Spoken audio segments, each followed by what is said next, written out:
The small town of Maplewood was known for its peaceful charm. Nestled between rolling hills and dense forests, it had a way of making time feel slower, as if life itself didn't rush here like it did in bigger cities. People greeted each other, warmly on the streets, shared stories at the local diner, and lived simple lives. But even in such a tranquil place, there were moments that broke the calm. A sudden storm, an unexpected illness, or something far stranger. On this particular morning, the air carried a chill that wasn't entirely due to the weather. Over near the edge of town, where the cemetery rested quietly among the trees, a crowd began to gather.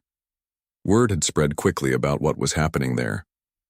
A teenage boy named Ethan Carter was standing by his mother's grave, crying uncontrollably. What made it unsettling wasn't just the tears, it was what he kept saying over and over again. "She's alive. She's still alive." Ethan wasn't hard to spot.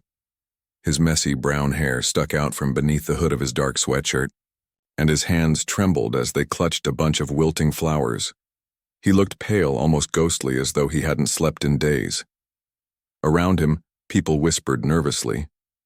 They knew the story of Claire Carter well. Everyone in Maplewood did. 5 years ago, she'd died in a tragic car accident. Her death had shaken the community deeply. She was kind, always willing to lend a helping hand, and her loss left a void no one could fill. But now, here was her son, standing by her grave as though she might rise up any moment. Some of the onlookers exchanged glances, unsure whether to believe him or dismiss it as grief-induced delusion. Others felt a strange unease, as if his words held some truth they couldn't yet understand. Among them was Lily, Ethan's older sister. She pushed through the growing crowd, her heart pounding with worry. "Ethan," she called softly, her voice barely audible above the murmurs of the spectators. When he didn't respond, she stepped closer, placing a gentle hand on his shoulder. "What are you doing here? You're scaring me." Ethan turned to look at her, his eyes red and swollen. For a moment, he didn't say anything. Then, in a shaky voice, he whispered, "Lily, I know you think she's gone, but she's not. She's still alive. I can feel it." Lily's stomach tightened. She wanted to tell him he was wrong, that their mother was truly gone and nothing would bring her back. But something stopped her. Maybe it was the conviction in his tone, or maybe it was the desperation in his eyes. Whatever it was, it gave her pause. Before she could respond, someone else approached them. It was Grace Miller, a young woman with short blonde hair and sharp green eyes. She wore a plain black coat and carried a notebook in one hand. Grace introduced herself calmly, explaining that she worked for Harrison Blake, a wealthy man who lived outside of town. Harrison had heard about Ethan's behavior and sent Grace to learn more. At first, Ethan hesitated. He didn't trust strangers easily, especially when it came to something as personal as this. But eventually, he reached into his pocket and pulled out a crumpled piece of paper. Handing it to Grace, he said, "They took her, but I know where they are." Grace unfolded the paper carefully, revealing a series of cryptic symbols and numbers. Beneath them were coordinates pointing toward the forest that surrounded Maplewood. She frowned, glancing back at Ethan. "Where did you get this?" she asked. "I don't know," Ethan admitted. "It just appeared, like she sent it to me somehow." Grace didn't know what to make of that answer. Still, she nodded and promised to look into it. As she walked away, Ethan sank to his knees, beside the grave, his shoulders shaking with sobs. Lily stayed by his side, torn between comforting him and doubting everything he'd said. Later that day, Grace returned to Harrison's mansion, located on the outskirts of town. The house was massive, with towering walls and sprawling gardens that seemed untouched by time. Inside, Harrison waited in his study, a dimly lit room filled with books, maps, and artifacts from various parts of the world. He was a tall man in his late 50s, with salt and pepper hair and piercing blue eyes. Despite his wealth, he preferred solitude, rarely venturing into town unless necessary. When Grace showed him the note, Harrison leaned forward in his chair, studying it intently. After a few moments, he spoke. This isn't random.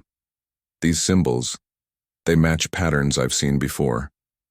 Someone, or something, is trying to communicate. Grace raised an eyebrow. You think it's real? That his mother might actually be alive? Harrison didn't answer immediately. Instead, he stood and walked over to a large map pinned to the wall. Using a marker, he plotted the coordinates from the note. They led deep into the forest, far beyond the hiking trails and picnic areas frequented by locals. It was a part of the woods few dared to explore, shrouded in myths and legends about disappearances and strange lights. I'll send a team to investigate, Harrison decided. If there's even a chance this is true, we need to find out. Over the next few days, preparations were made. Harrison assembled a small group consisting of Grace Ryan Scott, a skeptical private investigator hired for his expertise, and 2 others skilled in survival and navigation. Before leaving, Grace visited Ethan once more to let him know they were going to follow the coordinates. To her surprise, he seemed both relieved and terrified. Be careful, he warned her. Whatever you find, don't trust it completely. The journey into the forest began early the following morning. The team traveled light, carrying only essential supplies. As they ventured deeper, the landscape changed dramatically. Towering trees blocked out most of the sunlight, creating an eerie twilight effect. Strange noises echoed around them, twigs snapping, leaves rustling, and occasionally a low hum that seemed to come from nowhere and everywhere at once. By mid-afternoon, they stumbled upon something that made their blood run cold. Hidden beneath layers of moss and vines stood the ruins of an abandoned research facility. Its walls were cracked and covered in graffiti-like markings, but inside, remnants of advanced technology suggested it had once been used for highly classified experiments. As they explored further, Grace noticed surveillance footage playing on a dusty monitor. Her breath caught in her throat when she realized who was on the screen. Claire Carter, alive, trapped, and desperately trying to escape whatever dimension she was being held in. The discovery of the abandoned research facility changed everything. At first glance, it looked like any other forgotten building swallowed by the forest, overgrown with moss, vines creeping up its walls, and broken windows staring blankly into the wilderness. But as Grace and her team stepped inside, they quickly realized this place was far from ordinary. The entrance hall was dark, the only light coming from their flashlights bouncing off dusty surfaces. Strange symbols were carved into the walls, some resembling ancient runes, others looking more like mathematical equations. It didn't take long for them to find signs that the facility had been used for experiments.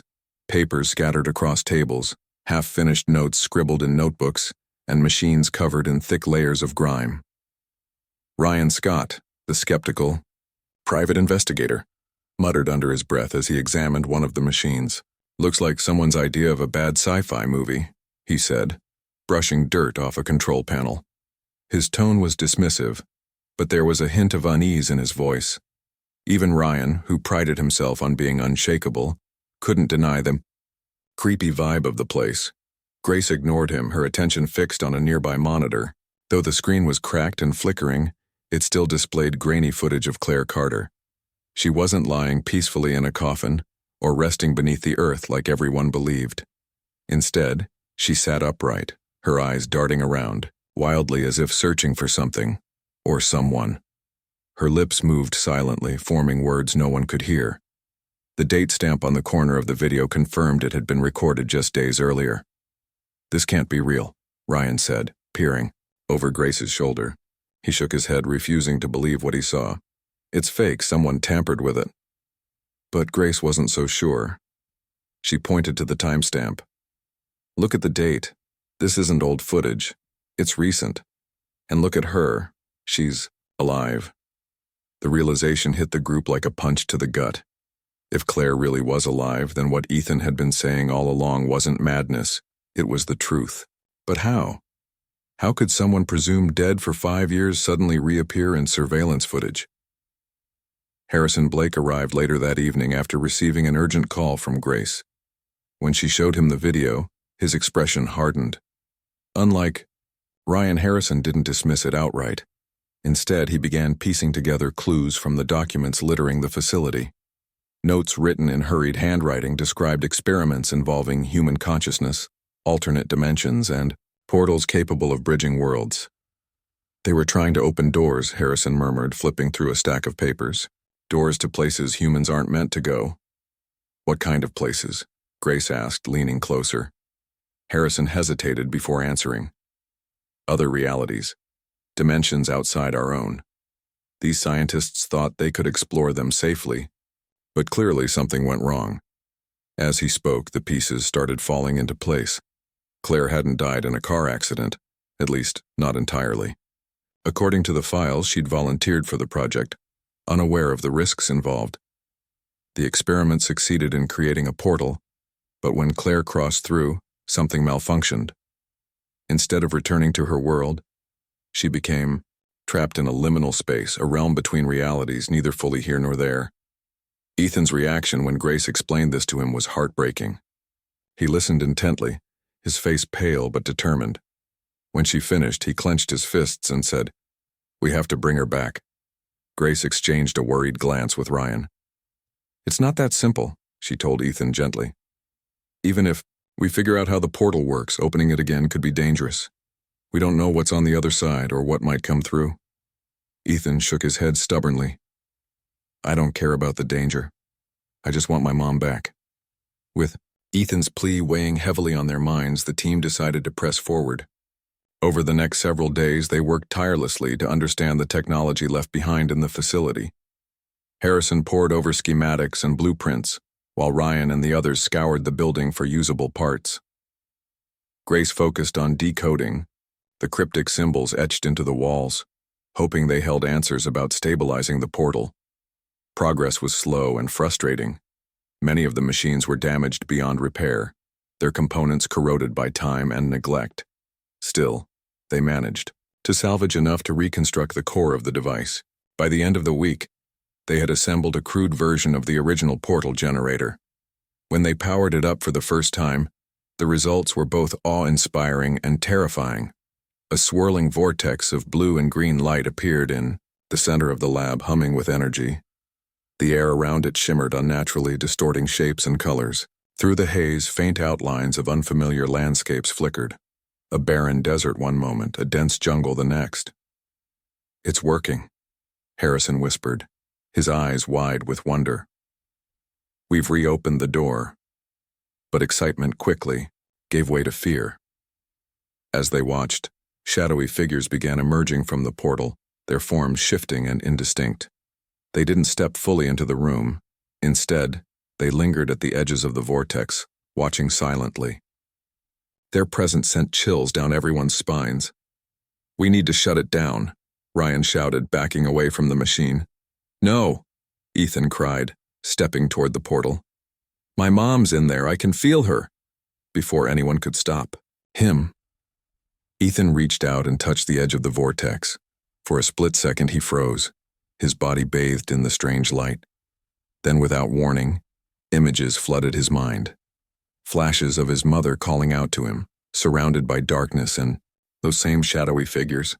He stumbled backward, gasping for air. "She's there," he said, his voice trembling. "She's waiting for us." The team argued fiercely about what to do next.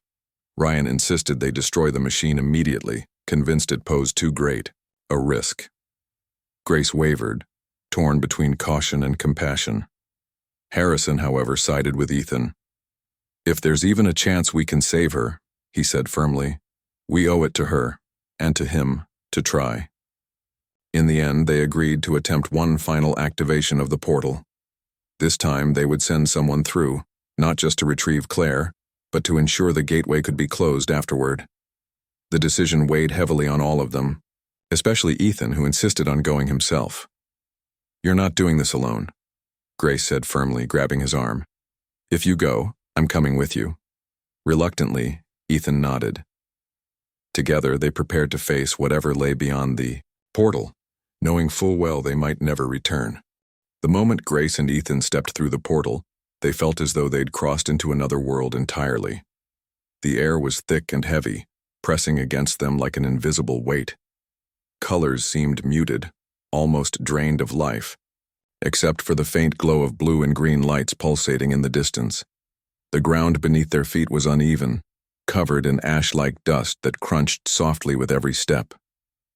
Ethan froze, his eyes wide as he took in the alien surroundings. Where are we?" he whispered, his voice barely audible over the low hum that filled the space.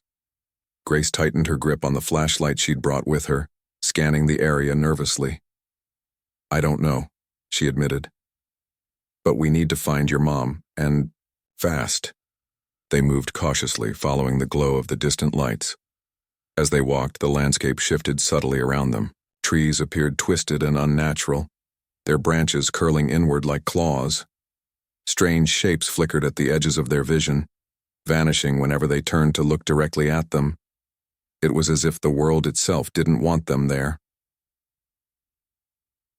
After what felt like hours but could have been mere minutes, they finally saw her.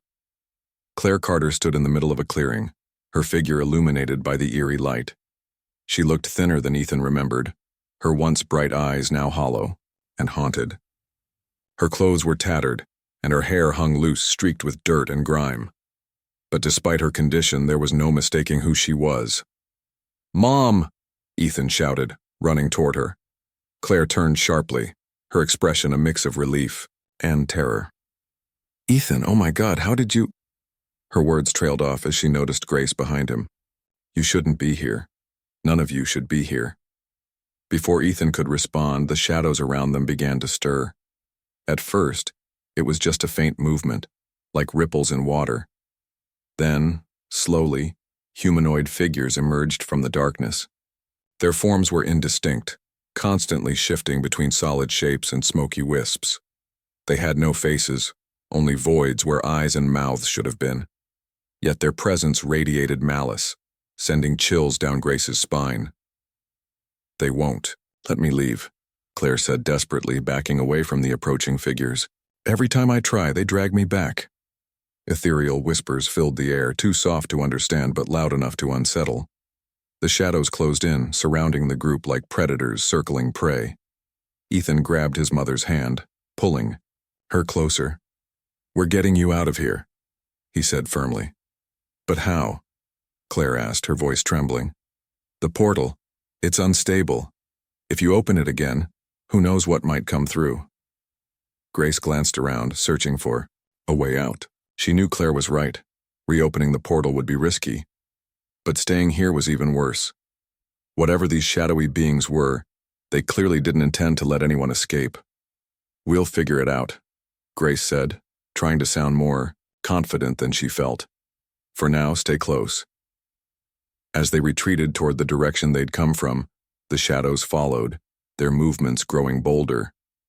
One of them lunged suddenly, its form stretching unnaturally as it reached for Claire. Ethan reacted instinctively, shoving her behind him and shouting, "Stay back!" To everyone's surprise, the shadow recoiled, hissing like steam escaping a pipe. It hesitated before retreating slightly, giving them a narrow window to move forward. "What did you do?" Grace asked, staring at Ethan in shock. I don't know," Ethan stammered. "I just wanted it to stop." Claire placed a hand on his shoulder, her expression softening. "It's you," she murmured. "You've always had a connection to this place. That's why you could feel me. You're part of it now." Ethan frowned, confused by her words. Before he could ask what she meant, another wave of shadows surged forward, forcing them to run. The journey back to the portal was chaotic, each step fraught with tension as the creatures pursued them relentlessly. When they finally reached the glowing gateway, Harrison and Ryan were waiting on the other side, their faces etched with worry. The portal crackled with energy, its edges flickering dangerously. "Hurry!" Harrison shouted. "It's not stable." Grace pushed Claire toward the opening, urging her to go first. "You're almost there," she said. Claire hesitated, glancing back at the shadows closing in. "I can't leave you," she protested. "Yes, you can," Ethan insisted, giving her a gentle shove. "Go!" With tears streaming down her face, Claire stepped through the portal, disappearing into the light. Grace went next, followed by Ethan. Just as Ethan crossed the threshold, one of the shadows managed to grab hold of his leg, yanking him backward. He cried out in pain, struggling to break free. "Ethan!" Grace screamed, grabbing his arm and pulling with all her strength. Ryan and Harrison joined in, dragging him fully into their world, just as the portal collapsed behind them. The machine sputtered and died, leaving the lab silent and still. For a moment, no one spoke. They simply stared at each other, breathing heavily and processing what had just happened. Claire sank to her knees, sobbing uncontrollably as Ethan wrapped his arms around her. Grace leaned against the wall, her legs shaking beneath her. Even Ryan, who had remained skeptical throughout the entire ordeal, looked shaken. "It's over," Harrison said quietly, breaking the silence. "She's safe."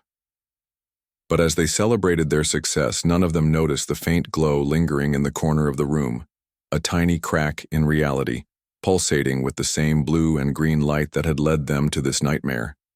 Somewhere, deep within the fabric of existence, the door hadn't closed completely, and something, or someone, was watching. The reunion between Claire Carter and her children should have been a moment of pure joy.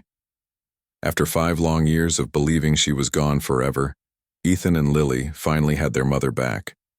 But instead of relief washing over them, an unsettling feeling lingered in the air. Something about the way the portal had collapsed, and the faint glow still lingering in the corner of the lab, left everyone on edge. Claire sat on a chair in Harrison's study, wrapped in a blanket, her hands trembling as she sipped a cup of tea. She looked fragile, like someone who had endured unimaginable horrors. Her voice was soft but steady as she tried to explain what had happened to her. "They called it the Veil," she began, staring into the distance as if reliving the memories. "It's a place between worlds, a limbo where time doesn't exist. When I crossed through during the experiment, something went wrong. Instead of coming back, I got stuck, trapped there with those things."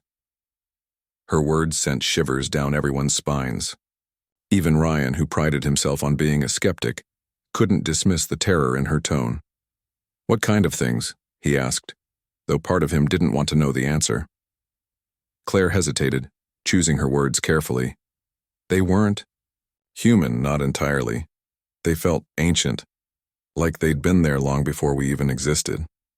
At first, they ignored me, but when I tried to escape, they started chasing me. Every time I thought I was free, they dragged me back." Ethan listened intently, his heart aching for his mother. He remembered the shadowy figures that had attacked them in the Veil, their shifting forms, their hollow voids where faces should have been. "Why did they let us bring you back?" he asked quietly. Claire shook her head. "I don't think they wanted to. Maybe it was because of you." She glanced at Ethan, her expression thoughtful. "You've always been special, Ethan. Even when you were little, you seemed to sense things no one else could. Remember how you used to talk about seeing lights or hearing voices no one else heard?" Ethan frowned, recalling vague childhood memories of strange dreams and sensations. He'd always assumed they were just his imagination running wild. But now, hearing his mother speak, he wondered if there was more to it than that. Grace stepped forward, breaking the somber silence. "If what you're saying is true," she said cautiously, "then reopening the portal might not have closed the door completely. Those creatures, they could still find a way through." Her statement hung heavily in the room. Everyone turned to look at the faint glow emanating from the corner of the lab. It pulsed softly, almost imperceptibly, like a heartbeat. The crack in reality was small, barely noticeable unless you were looking for it. But its presence was undeniable. Harrison moved closer to examine it, his brow furrowed in concentration. "This wasn't here before," he muttered, reaching out tentatively. Before his fingers could touch the glow, a sharp spark shot out, forcing him to pull back. "Whatever this is, it's unstable." Ryan crossed his arms, his skepticism giving way to concern. "We need to seal it," he said firmly. "If those things can come through, even partially, we're all in danger." But sealing the crack wasn't as simple as it sounded. None of them knew enough about the technology or the science behind the portal to fix it properly. Destroying the machine outright might make things worse, potentially widening the breach instead of closing it. Lily, who had remained quiet until now, spoke up. What if we use the same machine to stabilize it? Reverse engineer it somehow? It's too risky, Grace countered. We barely understand how it works. Messing with it again could open the portal fully. The debate grew heated, each person offering ideas that only led to more questions. Meanwhile, Ethan stared at the crack, his mind racing. He couldn't shake the feeling that it was connected to him, that somehow his presence had weakened the barrier between worlds. If that was true, then maybe he was the key to fixing it. I'll do it, he said suddenly, stepping toward the crack. Everyone turned to him, startled.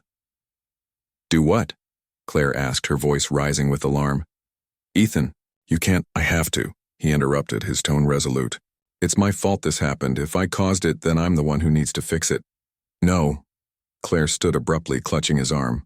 I won't lose you again, not after everything we've been through. Ethan placed a hand over hers, his expression softening. Mom, I'm not going anywhere, trust me. Before anyone could argue further, Ethan approached the glowing crack. As he got closer, the light intensified, bathing him in its eerie glow. The whispers returned, the same indistinct murmurs that had haunted him in the veil. This time, however, they weren't threatening. They sounded almost curious. Harrison watched in awe as Ethan raised his hand, pressing it gently against the crack. For a brief moment, nothing happened. Then slowly the light began to fade. The pulsations grew weaker, the edges of the crack shrinking until it vanished entirely. The room fell silent. No one dared to move or speak, afraid that even the slightest sound might undo what Ethan had just accomplished. Finally, Grace broke the silence. Did it work? She asked cautiously. Ethan lowered his hand, turning to face the group. His face was pale, beads of sweat forming on his forehead, but he managed a weak smile. I think so, he replied. It feels closed. Relief washed over everyone, though it was tinged with lingering unease. The immediate threat may have passed, but none of them could forget the horrors they'd witnessed or the possibility that something might still be waiting on the other side. Later that night, after everyone had gone home, Harrison stayed behind, in the lab. He couldn't shake the feeling that they hadn't seen the last of the veil, or the creatures within it. Picking up a notebook, he began jotting down notes, determined to uncover every secret the facility held. Whatever answers lay hidden, he vowed to find them before it was too late. Outside, the forest loomed silently under the moonlight. Shadows danced among the trees, their movements subtle yet deliberate. Somewhere deep within the woods, the hum of energy echoed faintly, a reminder that some doors once opened could never truly be shut. Life in Maplewood slowly began to return to normal, or as close to normal as it could get after everything that had happened. Claire Carter's reappearance was the talk of the town for weeks. Some people were overjoyed, while others remained skeptical, whispering behind closed doors about how she'd returned from the dead. But for Ethan and Lily, none of that mattered. All they cared about was having their mother back. The days following the closure of the portal were filled with adjustment and healing. Claire struggled to adapt to life outside the veil. She often woke up screaming from nightmares, haunted by memories of the shadowy figures that had tormented her.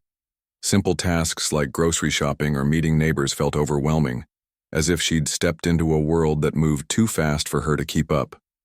Yet despite her struggles, she clung to her children fiercely, determined not to waste another moment apart from them. Ethan, too, carried scars from the ordeal. Though he'd managed to seal the crack in reality, the experience left him changed. He couldn't shake the whispers he'd heard, the voices that had seemed so curious, almost alive. Sometimes, late at night, he'd lie awake staring at the ceiling, wondering if the connection between him and the veil was truly gone, or if it still lingered somewhere deep inside him. Grace visited often, checking in on the family and sharing updates from Harrison.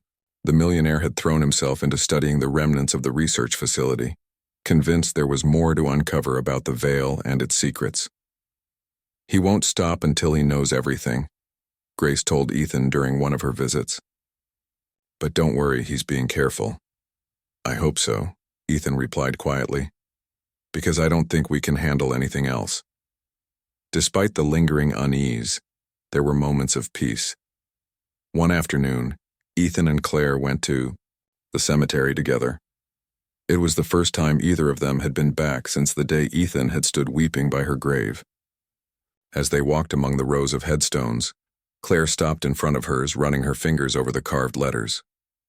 It feels strange, she said softly, seeing my name here, knowing everyone thought I was gone. Ethan knelt down, placing a bouquet of fresh flowers at the base of the stone. You're not gone anymore, he said, his voice steady. And you never will be again. Claire smiled, tears glistening in her eyes. For the first time in years, she felt a glimmer of hope, a sense that maybe, just maybe, things would be okay. But peace in Maplewood was fragile. Over the next few months, rumors began to spread about strange occurrences near the forest where the facility had been found. Hikers reported hearing low hums echoing through the trees, while others claimed to see flickering lights dancing among the branches.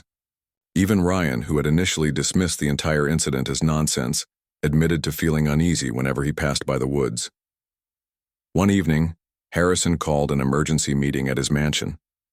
When Grace, Ethan, and Claire arrived, they found him pacing nervously in his study, surrounded by maps and documents. His face was pale, his usual confidence replaced by visible fear. We have a problem, he said without preamble. I've detected fluctuations in energy levels near the forest. Whatever we sealed, it's weakening. Ethan's stomach dropped. What does that mean? It means the barrier might break again, Harrison explained. If it does, those creatures could cross over completely. We need to act fast. Claire stepped forward, her voice firm despite the tremor beneath it. Then let me help. This started because of me. I owe it to everyone to make sure it ends. Though reluctant, the group agreed to return to the facility. Armed with tools and supplies, they ventured back into the forest, their footsteps heavier, this time.